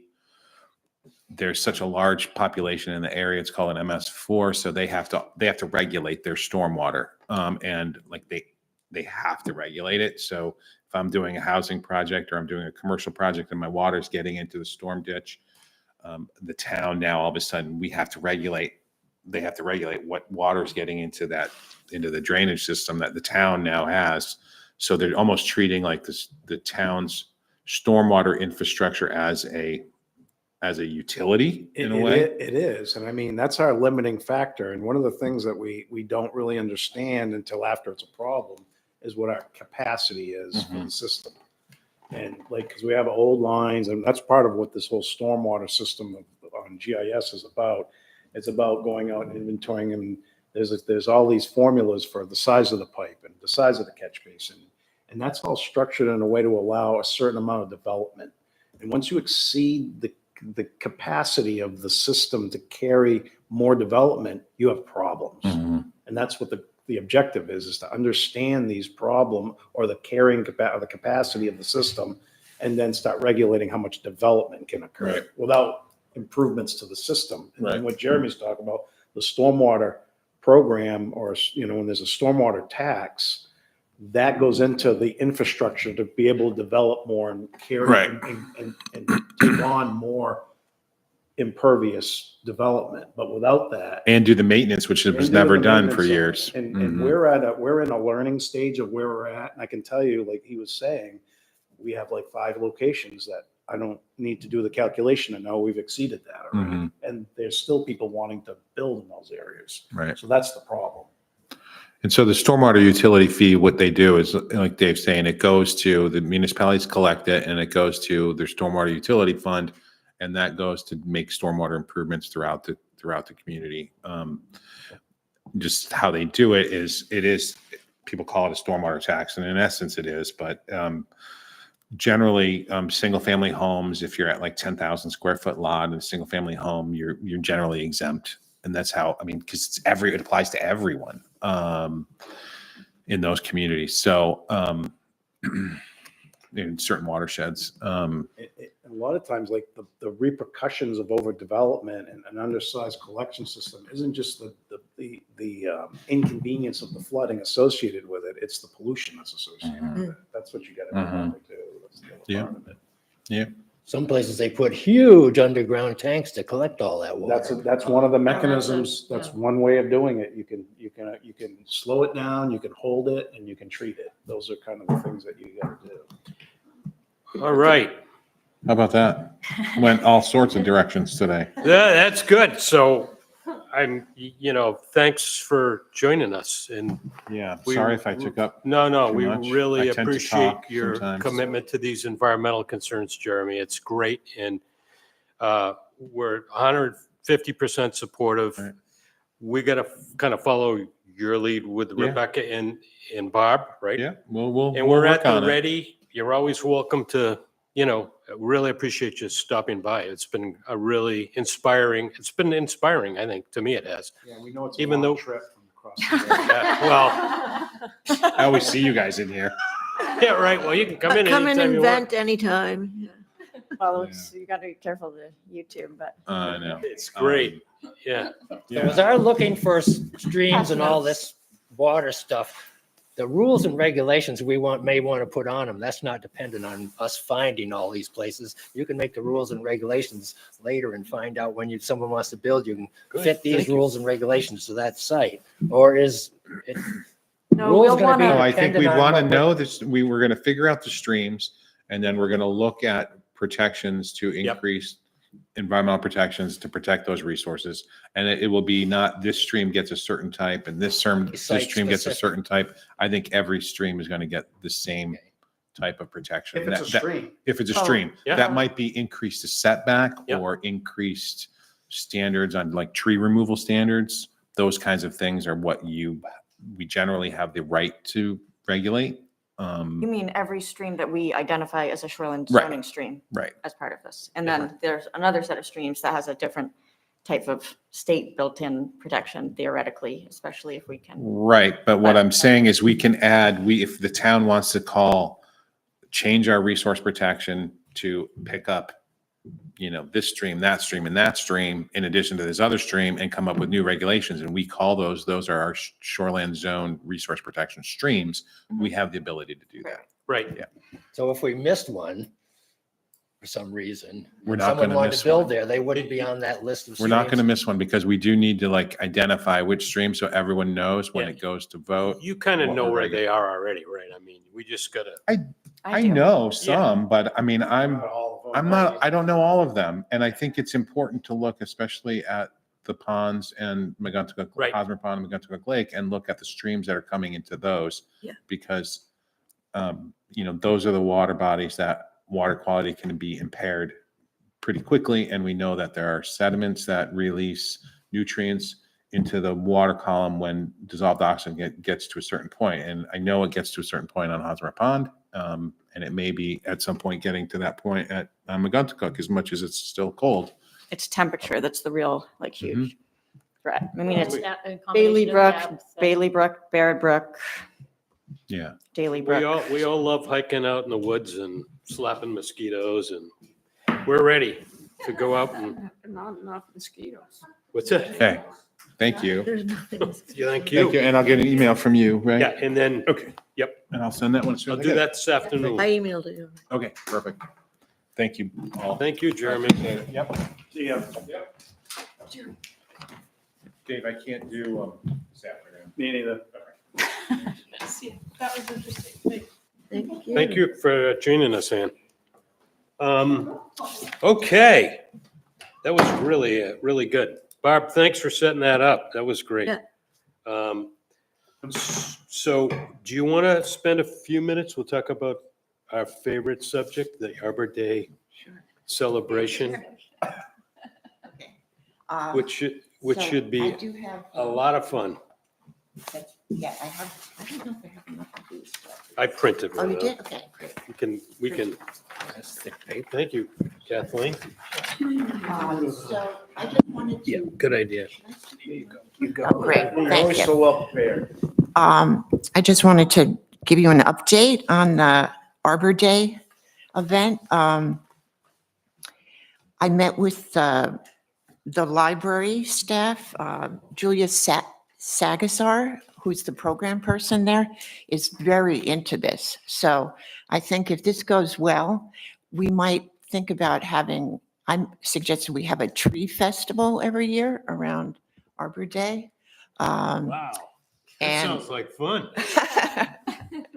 And it sounds, I mean, I guess my rationale for it is that I think aside from protection and conservation, all this work is so important, but it's also good to cultivate a sort of love for trees and sort of the PR of Camden being a tree city, which I think everybody knows that sort of inherently, but to really make it part of the identity of this town, which I think Arbor Day is a great occasion to do that. So this year is sort of an experiment. And one thing we did was we dovetailed the May 20th event with the poetry festival that's going on the same week. Can I just jump in for point of clarification? Sure. Are you working off of the 2025 actual Arbor Day? Because that's April 25th. No, we just, When we went, You went with last a meeting, we went Tuesday, through all of May- this. Oh, we've discussed Right, no, this. I know it's gone That's around. this at length. Names Arbor Week. So are you going on Tuesday, May 20th then? Because the May 20th is a Yes. Tuesday. Okay, because the agenda said Friday. This just said the Right. 20th, and I just wanted We to had, be sure. we had a were- big discussion about the day. Right, but- And this was based on when the library also thought it was a good day. so a Tuesday, so it's So going it's to be Arbor Tuesday, Day May 20th, 20th. right. Okay. Because the agenda, but the agenda has the wrong date. Oh, it It does. has a day, it says Friday. It does. That was, Okay. that was So which is me. why Okay. Which is why That I'm was my fault. clarifying. I'll take the blame for that and then we can keep moving. Okay. What's up? I just needed it for point of clarity. Which So I think exact- what we're trying to do, since it's very confusing, all the Arbor Day days, there's one in April too. So we're going to have this as Arbor Day week, sort of. And the 20th is going to be the event for the tree planting. And then we're going to have some public poems read. And it's also the day that we're using as, to put in the application, correct? The Arbor Day Foundation application, is that, Yeah, the- Samantha is nodding yes. okay. Great. So what I tried to do with the agenda, and I'd love to hear your feedback, is we have an hour pretty much to do this. About an hour if we want. And we could do it longer, but I think an hour is a good length. So first we would have Dave planting the tree. Or not you personally, but I've been doing the last couple, so. well, you mentioned that you were already like digging Get it the all- hole and stuff, right? We're gonna get it all ready. You're gonna get it prepped. Right. Get it all prepped, yeah. I don't like digging a hole. Right. So that would be sort of the centerpiece activity. And then actually, Julia was interested in finding out where exactly it's going to be and what is the tree. So that in the press release, she can mention the Arbor Day Foundation and. You want me to find a tree? So we can kind of make it seem like a joint effort between the library and the Conservation Committee. So we'll start off with that, and then Dave, this is going to be a surprise. A good surprise or a bad surprise? Yeah. Almost. All right. One of the things I was thinking of is that everybody who does a brief presentation reads their favorite tree poem. I have to read a tree poem? Yes. Oh. Do you have a favorite tree poem? Could do that. People in the Hall of Fame don't read. No. Tell him, did you tell No, him? I It'd be didn't tell good. him. I was about to. Go ahead. What? That's a joke. So hold on, let me find the email. It's on Didn't mean to April, interrupt you. April 23rd. Dave is being inducted into the Franco-American Hall of Fame in Great. Augusta. Oh, And Vicky Dudera let us know about this, and it's the kind of thing where as many people from Camden going as possible is Where what is she's it? encouraging. In Augusta, somewhere in Augusta. I'll get you gotta send us we the, can send the details along later, but save the date. What's the date again? April 23rd, right? That's great. Spring break. Bring the kids. That's great. Congratulations. Anyway, Wow. that's why I threw in the Hall of Fame thing. Right. Is it at the Arboretum? No, it's No, at it's the State unrelated to the tree thing, but Governor.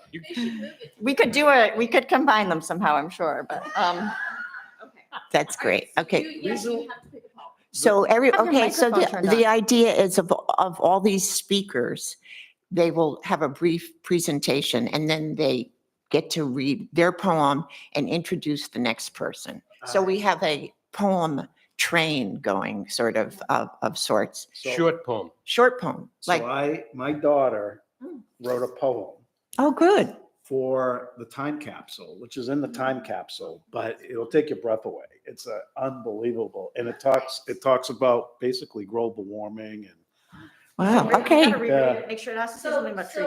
Can we have her read it instead of? Yeah, that's the in one. college right now, so she Okay. might not be here. Uh, Well, can you read it? I'll cry. Yeah. Probably. You would cry.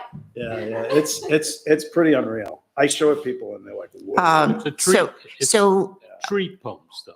it should be, well, we can have your daughter's poem. We'll make an exception since you're a Hall of Well, it's Famer. kinda- I think there's some tree stuff in it. Yeah, and a global warming one. Stuff probably upon request, right? Right, Line added about a tree. right. You're gonna think it's You should pretty just ask good her and to it write fits one right about in. trees. Yeah.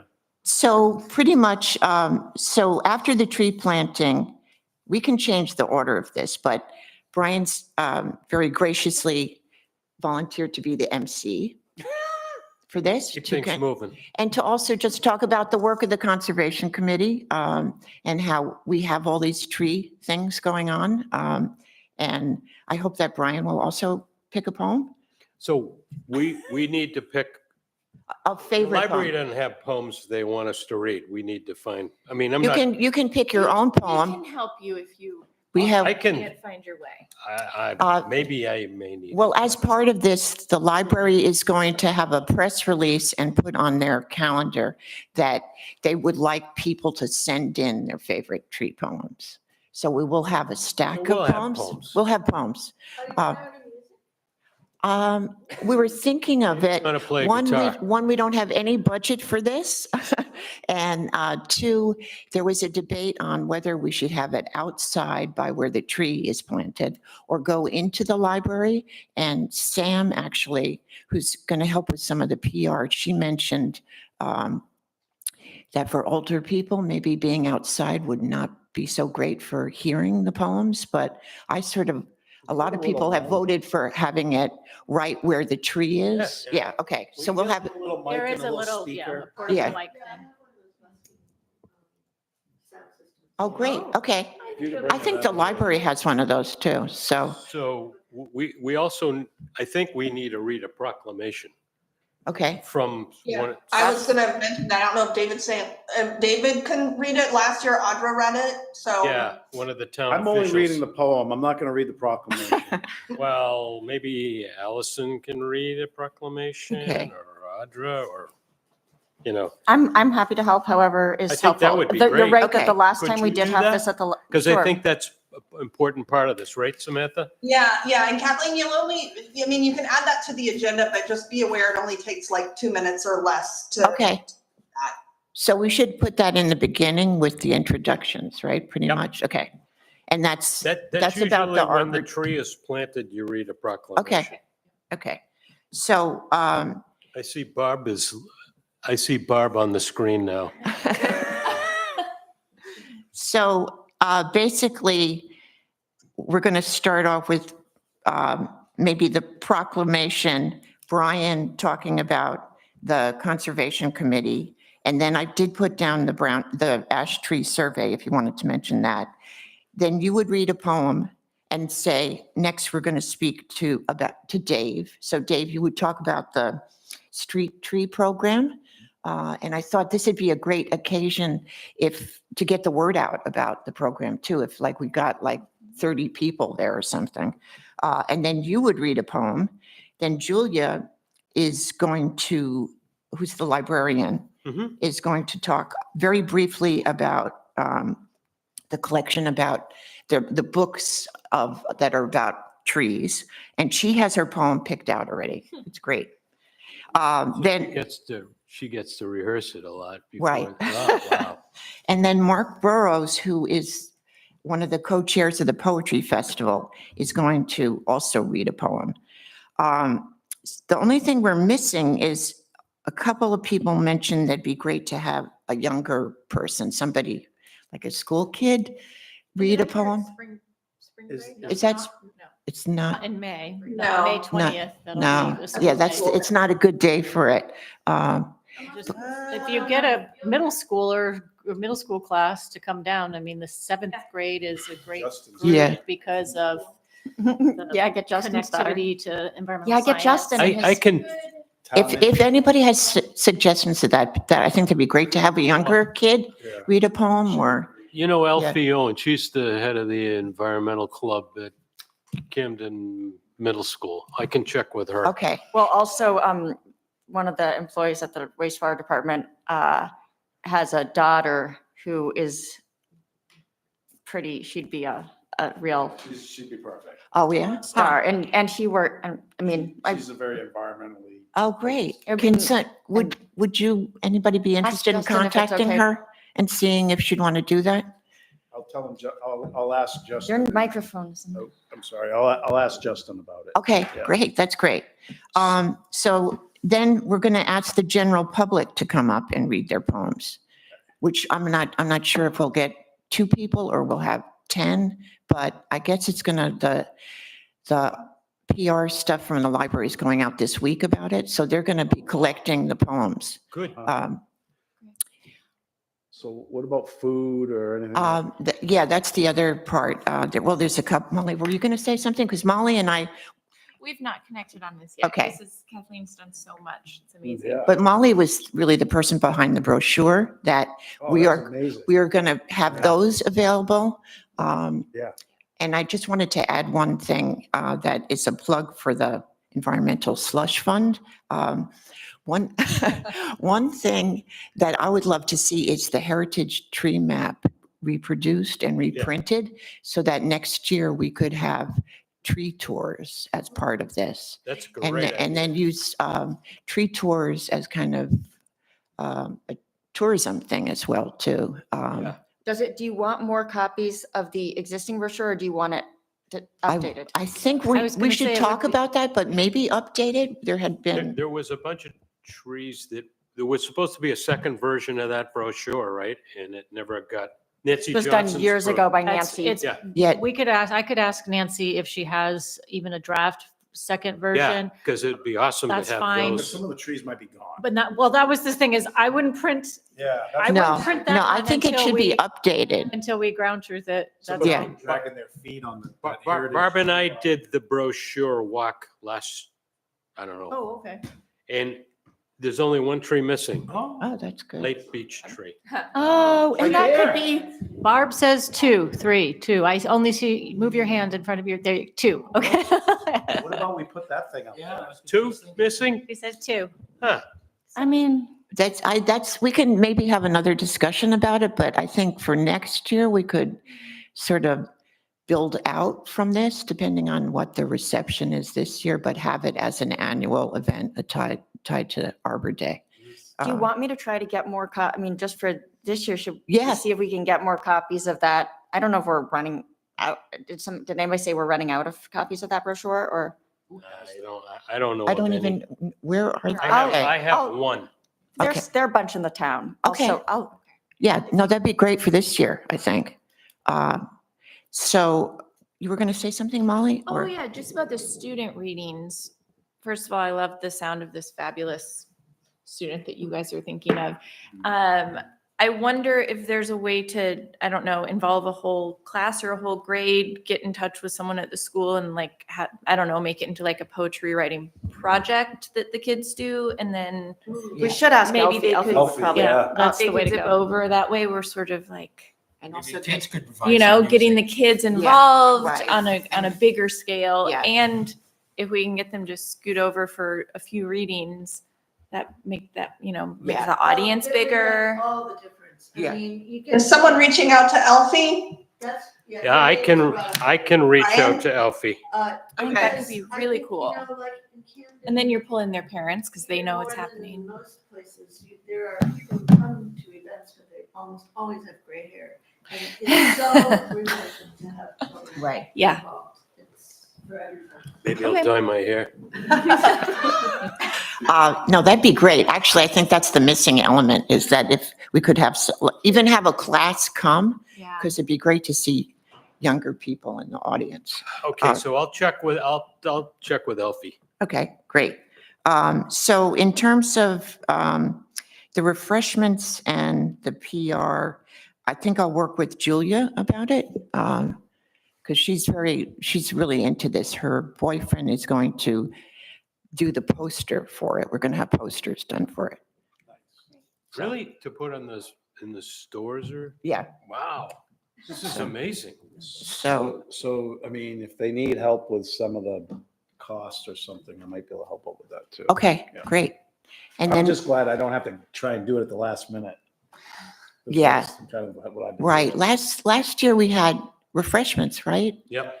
We had like cookies and, Vegetable platter. and, right, okay. yeah, Water and Right. not just light stuff. So this is kind of an experiment. We can see maybe we can continue with the poetry part, but we can also do other things too, I think. It's great. Thank you. So cool. Thank you, Kathleen. Sure. Any questions or? So Well it's organized. kind of coming right up, right? So we'll just communicate with you via, Email? Yeah. Okay, great. It's I on have it. there. It's on the chain. Cultural Resources, I have it. 2001. I can send it. to Great, thank you. you. Excellent. Sounds like a party. All right, so Allison's going to do the proclamation. She's gone, but she left. You're gonna do the tree. You're gonna get back to I'm sorry, I would like to put to Julia another- about what kind of tree or something? I was thinking of putting another ginkgo only because those are the ones I have right in the sidewalk. Like I have one here. Ah. You know, I mean, but they do Those are- so well. you Those know are what I so mean? ancient trees too. Gecko. They last a long time. They're great street And trees. where is it is it gonna go in the park or where is No, it? where I'm thinking about doing it is when you turn right on Atlantic Ave, there's like a little bump out, like right there, right in the sidewalk. Okay. And it'll end up being like the one that you see on the corner of Chestnut and Elm, the one you see on the corner Yeah. of Mechanic and, Is it by where the soldier is, Memorial, the park there where the, no? no, so if you take a right on Atlantic Ave, right where the library is, before the library, and you've got the sidewalk right there on your right, Mhm. there's like a bump out right there, Oh, right yeah, in yeah. the sidewalk. I know what you mean. Okay, Yep. like right across from the library entrance? No, No, right before on the that. corner of Almost Main right Street on the and corner of Atlantic. Main Street and Okay. Atlantic. You're gonna cut a hole in the concrete to put it in like in front Yes, of French and Bronx. exactly. And it, There will be. There will be when I'm done, yeah. Welcome to Is urban it tree gecko life. concern? They're on the right. And they'll be pushed can back ask because them. it's That's- not native, but it's really historic. Yeah, That's why those that are ginkgo ancient works good in trees. those locations. is it, so in terms of like people being there, is that a good spot for the event to happen or should we move There's to the space, park? there's the park is right next to it Right. and there's We can plenty do it of in the grass park. and, Okay. yeah, it would work fine. Excellent. So do good Okay. publicity if we have a ginkgo, because you have to defend it. So. Well, I mean, any other thoughts? I mean, that's a tough one to like put on we the have sidewalk. one- You want That's something. why I like Across the from the ginkgo. library. It's not Okay. at the library. I like the Okay. ginkgo too. I mean, they're It looks, ancient. It's they've right been, here like all the that. ones I Yeah, planted he- are I don't doing know why it's amazing. so blurry. So, I mean, It's might as well right- go with where's that. the, He's saying. Yeah. the cupcake? So we As long as got, they're not the male. Okay. Right. Oh, got it. we have another conservation meeting before that. Okay. Yes. So we can check in then and just make sure we're all Yeah, if, locked and loaded. so would to it be speak. helpful at the next meeting that we go specifically over each of the steps, or does everybody have a good idea of No, the agenda? I don't Or know. I think we can. you're going to be a great MC. Well, I'm kind of like, I can't, I like things kind of organized, so my Somebody brain. said music. Is Yeah. that something? Yeah, We got time for music? There are in a the lot of- background, a maybe? lot of I don't beautiful know. tree songs. Right, yeah, Set up a tree museum and charge people $1. Yeah. right. I could ask my daughter. I just don't know if it's too distracting though. Because we got so much going on with the I think you poetry. want some kind of like, little bit of Something- background music, yeah, you know, just kind of, something- everybody's gonna be like, oh, wow, Maybe something's in going on. some instrumental Yeah. Yeah, type of thing. yeah. I asked Peter. I'm trying to think, if we could talk Dave Morrison into going out there, he can play a mean guitar. He's a. pretty good- Huh, Yeah, but what do you mean by that? just like, I think just having maybe a radio or something playing something in the Yeah. background. That's up to you. I don't really care. I'm not tied to music. yeah. I don't know. But- I'm concerned about it because we've got so many things going on. No, with the proclamation and the poems and all the stuff. and- Steve Pixley could play the harmonica. How about that? Not distracting at all. We could, That's we can maybe- stuff you do after like 6 o'clock at night. You have to serve alcohol for that, I think. Yeah, exactly. That's what I'm thinking. Is there a- There's usually some involved when that happens. Okay, so we'll just do a quick walkthrough on our next meeting and Okay, make sure great, we're all great. loaded, right? Thank Is that you. okay? Yes. And in the meantime, we'll communicate by email. Yep. Get it Excellent. finalized. Well done. And we're, Right on time. so just quickly though, to close on the Sagamore Farm letter, we got that kind of figured out, right? What? Jeremy's going to get back to us with, Yeah, about expanding, so we don't need to like now, talk about what's already. well, I don't know if there's any benefit to, other than you did a great job writing the letter, but I mean, Yeah. I don't know I how think the much. content of the letter itself is fine. I think that it just needs an additional Okay. acknowledgement that or Statement. All right, so expansion of the existing letter to state our recommendation. recommendation, interest, or support of an expansion. Like if you're going to do this, then perhaps you should consider that as well Okay, with, so for now, I'll just take. 'Cause- that, So you good with assign it that? along with me and we'll And get back just- to you with another draft. All right, I'm going to make a motion. We adjourn the meeting. I'll third. Third, fourth, fifth, sixth, Eighth. eighth. Done. Our next meeting is May 7th, correct? I wouldn't trust me after the Friday, the 20th. Samantha, you're the best taskmaster around. Wow. And you are correct.